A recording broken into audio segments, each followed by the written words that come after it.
Michałovice pri Krakove, 17. februára 2023 čas. 4 hodiny 18 minút knihač 1248. Žiadam o znamenia, dostal som znamenia. Matka Božia.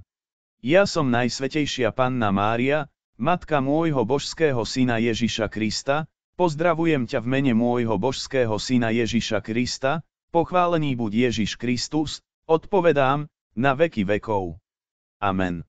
Dnes som z vôle Najsvätejšej Trojice prišiel k tebe, živý plameň, aby som ti odovzdal Božiu vôľu, tak sa neboj, pozorne počúvaj a zapisuj.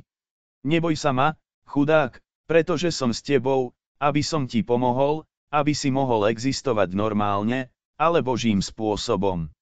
Žiaľ, existuje niekto, kto vám sťažuje normálne fungovanie, je to zlý duch, Satan. Vašou úlohou je ignorovať démona, všetky jeho pokušenia a hlavne to, čo vám hovorí.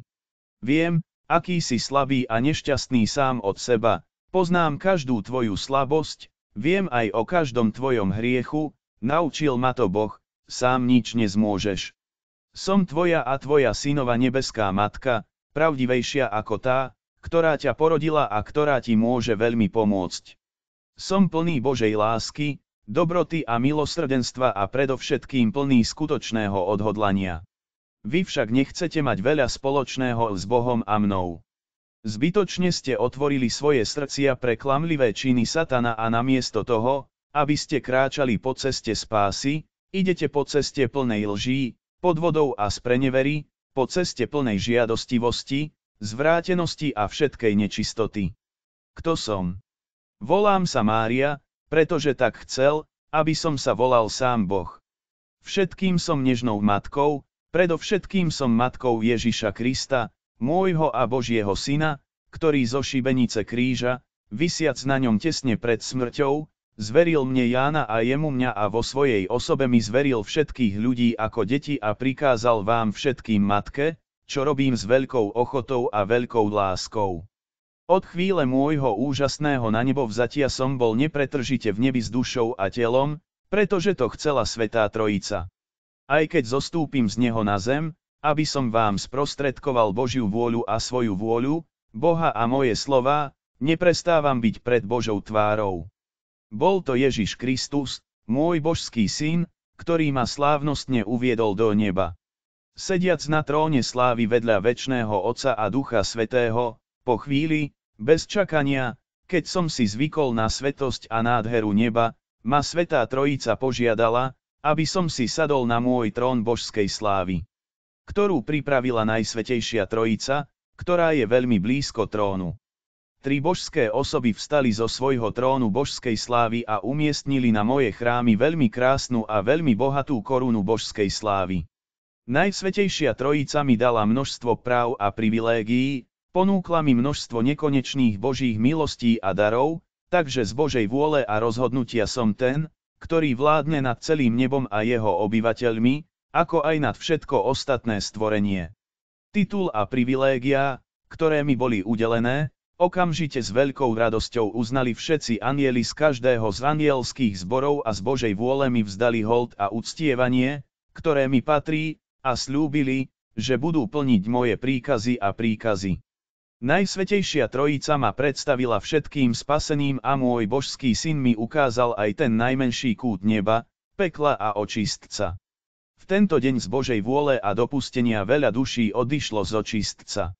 Odvtedy mi je všetko známe, viem všetko, čo môžem vedieť.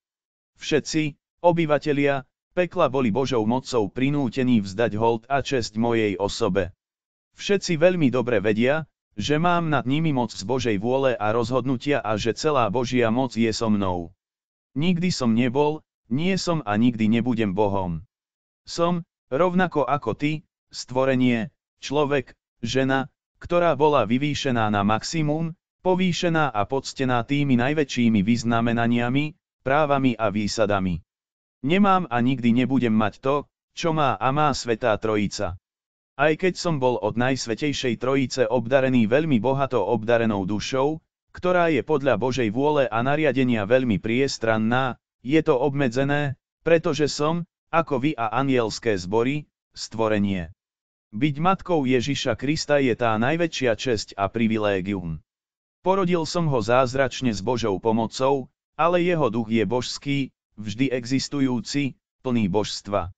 Všetci svätí a všetky anielské zbory ma počúvajú a poslúchajú každý môj príkaz bez najmenších námietok. Nemusím sa Svätej Trojice na nič pýtať, pretože mi dáva všetko potrebné poznanie a lásku. Som si plne vedomý toho, čo smiem a čo nesmiem. Práve do mojich svätých rúk vložila Svätá Trojica možnosť rozhodovať o vašom spasení alebo zatratení. Robím všetko preto, aby som našiel niečo, čo zmení rozhodnutie Ježiša ako Božieho sudcu. Len ja mám privilégium a príležitosť objaviť sa na súde Božom za súdenú dušu človeka. Keď sa naskytne príležitosť a tvoja duša ma mala aspoň v najmenšej úcte a rešpekte, potom jemne poprosím Ježiša, ako Božieho sudcu, aby zvážil moju žiadosť a on zvyčajne ustúpi a zmení už daný rozsudok z večného zatratenia v pekle do očistca, a to nie je ľahostajné k súdenej duši, ovplyvňuje ju to po zvyšok večnosti. Svätá Trojica mi umožnila prístup k Božím vlastnostiam, vrátane Božej svätej spravodlivosti. Vďaka Božej dobrote a pri plnom ožiarení Duchom Svätým viem, čo sa dá a čo nie. Preto môžem s istotou zasiahnuť, ale len ak mám nejaké páky. Zatiaľ bolo len pár ľudí, pre ktorých som mohol požiadať svojho Ježiša, aby im dal druhú šancu. Ježiš vzal späť do života v tele dušu odsúdeného človeka, ktorý už bol odsúdený na večné zatratenie. Títo ľudia, ktorí sa o svojom stave dozvedeli Božími očami, si uvedomili, aký mal byť ich večný osud, po návrate na zem využili príležitosť a dramaticky sa zmenili. Po ich smrti ich bude Ježiš, môj božský syn, opäť súdiť, tentoraz oveľa prísnejšie. Títo ľudia ma veľmi, skutočne milovali, takže som mohol zasiahnuť. Ježiš im dal druhú šancu a vedel, že ju využijú, že budú činiť pokánie zo svojich hriechov a že nakoniec budú môcť ísť do neba. Povzbudzujem vás, aby ste milovali Boha a mňa a najmä uctievali moju osobu. Povzbudzujem vás, aby ste tak urobili, ak ste tak ešte neurobili, aby sa každý, kto je schopný, odovzdal do zajatia lásky Najsvätejšej Trojice cez moje nepoškvrnené srdce alebo do môjho zajatia. Nikdy neopúšťam svojho otroka pre seba, ale vždy ho vložím do svätých rúk Najsvätejšej Trojice.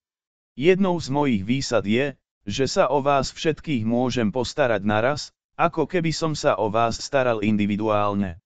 Odovzdať sa do otroctva lásky neznamená, že Boží otrok nepadne, ale že padá a hreší len pre svoju slabú, kontaminovanú ľudskú prirodzenosť. Nikdy nedovolím, aby Boží otrok klesol pod určitú úroveň. Prosím každého človeka samostatne o Božie milosti a dary, ktoré sú tak potrebné pre život a fungovanie. Žiaľ, bolo aj veľa ľudí, ktorí sa odovzdali môjmu otroctvu lásky a ktorí z nejakého dôvodu spáchali samovraždu. Tento odmietnutý čin, táto kapitulácia znamenala, že hoci tento muž spáchal čin, ktorý si zaslúžil večné zatratenie, odmietnutý akt odovzdania sa do Božieho a môjho otroctva viedol k tomu, že som mohol zasiahnuť do spravodlivého Božieho súdu tejto duše a zachrániť jeho večnosť od večného zatratenia. Očistek sa však nevyhnú, bude poriadne dlhý a zaťažujúci a nebude ho možné nijako skrátiť. Boží a môj otrok dostáva na môj príhovor a úsilie oveľa viac Božích milostí a darov ako ostatní, ktorí sa nevzdali. Osobitným spôsobom povzbudzujem kňazov všetkých úrovní, aby sa osobne odovzdali do Božieho a môjho otroctva lásky, nech vložia svoj osud do Božích a mojich rúk, ja ich tak ľahko z mojich rúk nepustím. Veľmi vás žiadam, ó, kňazi Boží, aby ste sa vzdali oboch čepelí pýchy. Prosím, starajte sa aj o rozvoj osobnej svetosti života. Snažte sa modliť nie len breviárom, ale aj minimum modlitieb, okrem každodenne slávenej svätej omše pomerne zbožne odriekajte každý deň celé 4 časti posvätného ruženca, korúnku Božieho milosrdenstva, a ak to čas a príležitosti dovolia, Modlite sa svoju osobnú krížovú cestu čo najčastejšie. Mali by ste sa tiež postiť nielen bez jedenia mäsa, ale aspoň sa postiť o chlebe a vode a tiež si precvičiť potrebné umŕtvovanie duše a tela. Len toto je vaša skutočná duchovná sila, len to vám dá silu a silu žiť a konať. Snažte sa za každú cenu nehrešiť, nepadnúť na schvál a čokoľvek sa vám stane, okamžite sa očistite vo sviatosti pokánia. Chcem, aby si sa ako kňaz na každej úrovni môjho sladkého Ježiša stal horlivým, aby si vždy bral do úvahy vôľu Najsvätejšej Trojice a moju a snažil sa túto vôľu uviesť do praxe. Chcem, aby ste všetky svoje modlitby, všetky záležitosti zverené do vašej starostlivosti, všetkých svojich spolukňazov na všetkých úrovniach, každý deň zverili do Božieho zajatia, do Božích rúk. Dajte všetkých do Božej pokladnice, zverte všetkých do Božej a mojej starostlivosti, najmä všetkých svojich spolukňazov. Vaša modlitba znamená pre Boha skutočne veľa. Nikdy nesúhlaste s niečím, čo uráža Boha, čo ho znesvecuje. Vždy sa starajte o rozvoj svojej zbožnosti, ako aj o rozvoj ľudí zverených do vašej starostlivosti. Ako kňaz môžete vykonávať neoficiálne exorcizmus a očisťovať ľudí od démonov podľa svojich síl a možností. Pri vykonávaní týchto činností sa vždy snažte byť čistí a svätí, aby sa démon nezmocnil aj vás. Keď bojujete s démonom, volajte ma o pomoc za každým, najmä v ťažkých prípadoch. Vždy ťažte z inšpirácií Ducha Svätého, vždy ho one skrze mňa proste. Bez ohľadu na to, či ste obyčajný kňaz, biskup, kardinál alebo pápež, každý deň sa klaňajte Bohu prítomnému v Najsvätejšej sviatosti, rozprávajte sa s Ježišom, premýšľajte o sebe, svojich starostiach, trápeniach, problémoch, toto všetko zverte Najsvätejšej Trojici cez moju svätý osoba. Boh a ja vám poskytneme potrebnú pomoc, podporu, ako aj Božie dary a milosti, ktoré tak veľmi potrebujete. Káž dobré kázne, nevyučuj lajdácky, nehovor o ničom a o všetkom. Pokojne poučujte ľudí o hriechu, o všetkých duchovných hrozbách, rozprávajte im o pekle, nebi a očistci. Nehovorte chaoticky, bez zmyslu, dajte všetko do poriadku, začnite učiť v cykloch. Nastal čas na plnú realizáciu stránok Apokalipsy svätého Jána Apoštola. To, čo sa dialo donedávna, doteraz, sa už nevráti. Čoskoro Svätá Trojica dá všetkým ľuďom na zemi milosť milostí a Duch Svätý osvieti každého človeka svetlom svätej božskej spravodlivosti. Odpočítavanie do tejto udalosti už prebieha. Ešte raz pozývam ľudí dobrej a zlej vôle, aby sa obrátili, činili pokánie a umŕtvovanie, pôst a modlitbu, toto všetko vždy dávajte k dispozícii Bohu cez moje nepoškvrnené srdce, je do božskej pokladnice. Chcem zachrániť večnosť kňazov na všetkých úrovniach a prostredníctvom nich aj večnosť vás všetkých. Prosíme, pokorte sa pred Bohom, nebojte sa pokory. Sú medzi vami takí, ktorí utrpeli veľa zlého od svojich blízkych, priateľov, známych a susedov. Niektorí z vás nevedia zabudnúť na svoje krivdy, ste veľmi nemilosrdní, neviete odpustiť. Každé odpustenie a odpustenie je nevyhnutnou nevyhnutnosťou. Ak ty sám nedokážeš odpustiť alebo odpustiť hriechy, potom prosím Boha a mňa o pomoc, o milosť odpustenia a určite túto milosť dostaneš, aj keď nie vždy hneď, buď trpezlivý a vytrvalý v prosbe. Prosím, modlite sa za svojich nepriateľov a prenasledovateľov, poproste ich, aby sa obrátili a činili pokánie, zverte ich do Božej a mojej starostlivosti, Boh vás vypočuje zvláštnym spôsobom.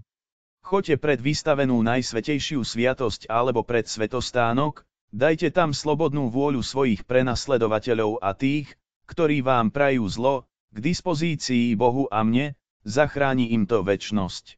Ak ste tvrdohlaví a neodpúšťate, len veľmi ťažko sa zachránite. Robím všetko, čo môžem, aby som vás zachránil, aby som zachránil národ, ktorého som pravou kráľovnou. Satan sa na vás hnevá, najmä vy Poliaci.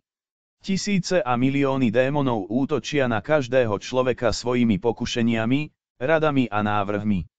Každý, kto padá, nemodlí sa, nepostí sa, neumrtvuje sa, duchovne sa nechráni, koná vôľu démonov.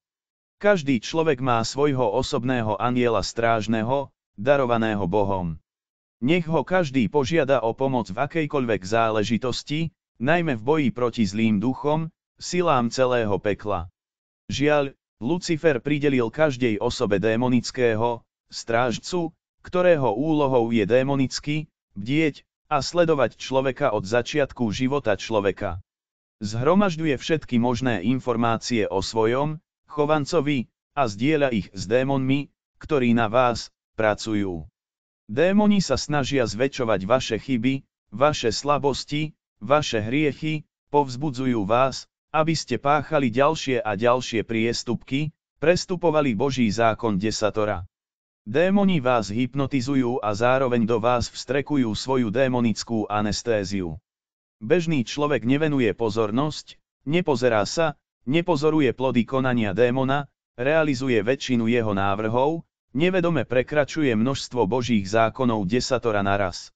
Ľudia sa stali letargickými, necítia, ako ich svedomie dusia démoni, kráčajú po démonskej diaľnici. Čoskoro Duch Svätý osvieti všetky duše ľudí žijúcich na zemi svetlom Božej svätej spravodlivosti. Toto všetko zmení. Osvietenie svedomia s pomocou anjelov uvrhne všetkých démonov do pekla naraz, nikto z nich sa už nebude môcť vrátiť k tomu, s ktorým boli. Po nejakom čase sa objavia noví démoni a budú sa od vás opäť učiť. Drahé deti svetla, drahé môjmu svetému, materinskému srdcu, veľmi vás milujem a chcem, aby ste nezradili moju dôveru vo vás a ochotne plnili Božiu vôľu, nie svoju vlastnú. Robte s láskou všetko, čo je v súlade s vôľou a myšlienkou Boha. Chcem ti pomôcť, ale ty nie vždy súhlasíš, že mi pomôžeš. Medzi Božími a mojimi otrokmi môžem konať oveľa lepšie a ľahšie, pretože ich môžem prinútiť robiť správne rozhodnutia a správne reakcie. Počas rokov a storočí bolo vyslovených veľa slov, mnohí počúvali, čo som povedal, len málo kto správne odpovedal. Krajiny východu a západu sa úplne vzdialili od Boha a vôľu neba tam plnia len jednotliví ľudia a len títo prežijú v záplave zla a neprávosti. Pokiaľ žijete na zemi, vždy sa môžete obrátiť, odvrátiť sa od zla svojho správania a ja vás k tomu povzbudzujem zo všetkých síl. Rozhodni sa správne, dobre, vo všetkom ti pomôžem, dôveruj mi a nechaj ma pôsobiť v tebe, ale aj cez teba koľko chcem. Milujem ťa, moje poklady, a chcem, aby si nesklamal moju dôveru v teba a s láskou robil všetko, čo je v súlade s vôľou a myšlienkou Boha. Nesmierne vás milujem, moje poklady. S láskou ťa objímam dovnútra môjho materského srdca. Žehnám každého, kto číta a počúva, v mene Otca i Syna i Ducha Svätého. Amen. Dôveruj svojej nebeskej Matke ako len môžeš a ja ti s radosťou pomôžem dosiahnuť výšiny neba. Nebojte sa ničoho, ale opierajte sa o mňa s láskou, pretože vás chcem viesť za ruku k spáse, tak ako matka vedie malé dieťa. Neboj sa pekelného protivníka, lebo ho šliapem každý deň. Kto z vás mi pomôže zachrániť duše, ktoré tak ďaleko smerujú k večnému zatrateniu? Môžeš si dovoliť počúvať ma. Ako veľmi ma miluješ. Snažím sa ťa ochrániť pred následkami tvojej hlúposti, nerozvážnosti a naivity, ale nebudem ti do ničoho nútiť slobodnú vôľu. Je príliš veľa hriešnikov a príliš málo tých, ktorí mi pomáhajú v diele zachraňovania duší. Kto mi pomôže? Neopustím vás v núdzi a napriek vašej vzdorovitosti a zvrátenosti vás všetkých veľmi, veľmi milujem a žehnám. Kto ma bude počúvať? Mária.